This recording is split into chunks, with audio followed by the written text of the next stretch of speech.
ములుగు జిల్లాలో టెన్షన్ ఇందిరమ్మ ఇల్లు రాలేదని ఇటీవలే రమేష్ అనే యువకుడు ఆత్మహత్య చేసుకోవడం ఇప్పుడు పొలిటికల్ టర్న్ తీసుకుంది.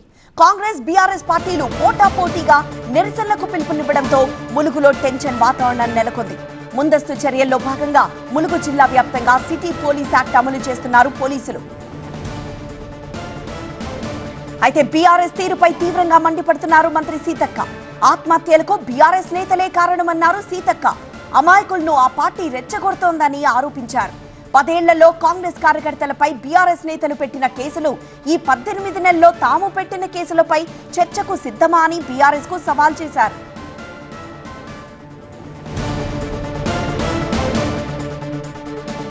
తనకొస్తున్న ఆదరణ చూసి ఓర్వలేక రాజకీయ కుట్రలు చేస్తున్నారంటున్న మంత్రి సీతక్కతో మా special correspondent Peddeesh face to face. So Seethakka మాట్లాడారు. సీతక్క చెప్పండి, అసలు ఏం జరుగుతుంది ములుగులో, ఎందుకు ఇంత హైప్ క్రియేట్ అయింది? గత 10 సంవత్సరాలలో అనేక దందలు ఏదైతే విత్తనాల పేరుతోటి కంపెనీలు దందలు చేసినా ఎవరికి నష్టపరిహారం ఇవ్వలే. ఈరోజు మేము, మా కలెక్టర్ గారు, మా కమిషను, మా వ్యవసాయ శాఖ మంత్రి అందరం ఆ యొక్క కంపెనీల మెడలు వంచి రైతులకు న్యాయం చేస్తుంటే తట్టుకోలేక పోలీసు రాజ్యం నడుస్తుందనే పేరుతోటి దుష్ప్రచారం చేస్తే టీఆర్ఎస్ నాయకులు ఇవాళ ధర్నాలని రస్తారోకోలని చేస్తున్నారు. ధర్నాలు రస్తారోకోలు చేసుకోండి.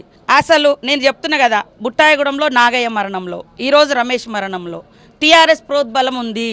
మేము నిన్న కూడా పోలీస్ స్టేషన్లో కంప్లైంట్ ఇచ్చినాం. దీంట్లో అసలు ఎవరి పాత్ర ఉందో ఎంక్వైరీ చేయండి అని. ఇవాళ రమేష్ చనిపోయిన దాంట్లో కూడా కొంతమంది నాయకులు నన్ను పోలీస్ కేసు అవుతుందేమో అనేది ఒకటి వచ్చింది. దాని మీద కూడా ఆయన లెటరా కాదని కూడా మేము ఎంక్వైరీ చేయమంటున్నాం. వాస్తవానికి మా పార్టీ నాయకులు కూడా ఎవరైనా తప్పు చేస్తే పోలీస్ స్టేషన్ అంటే కేసులు పెట్టి మేమే కేసులు పెట్టిస్తున్నాం. ఎవరన్నా అట్లా చేస్తే తప్పు అని అవసరమైతే పార్టీ నుంచి బహిష్కరిస్తున్నాం. నేను సవాల్ చేస్తున్నా, 10 సంవత్సరాలలో ములుగు నియోజకవర్గంలో మా కార్యకర్తల మీద పెట్టినటువంటి కేసుల రికార్డు మొత్తం మేము తీస్తాం. మీ వాళ్ళ మీద ఒక్కటన్నా మేము పెట్టి వేధించినట్టుంటే మీరు రికార్డు తీయండి. ఇక్కడ ముందస్తు అరెస్టులు, ప్రివెంట్ అరెస్టులు, బీఆర్ఎస్ నాయకులు కూడా బయటికి వెళ్లకుండా హౌస్ అరెస్టులు చేస్తున్నారనేది ప్రధాన ఆరోపణ. ఎందుకు ఇట్లా? పెద్ద సుదర్శన్ రెడ్డి వచ్చి అక్కడ ధర్నా చేస్తున్నాడు. ఎవరు వదిలిపెట్టిరు? ములుగుల నాయకులందరూ ఆడ ధర్నా చేస్తారు. ఎవరు ఆయనను కట్టడి చేసిరు? నువ్వు రాత్రి 4 గంటలకు రావాల్సిందే ఉందా పెద్ద సుదర్శన్ రెడ్డి? పొద్దున్నర ఖర్చు చేసుకో. కానీ ఈరోజు మంత్రుల పర్యటన ఉంది.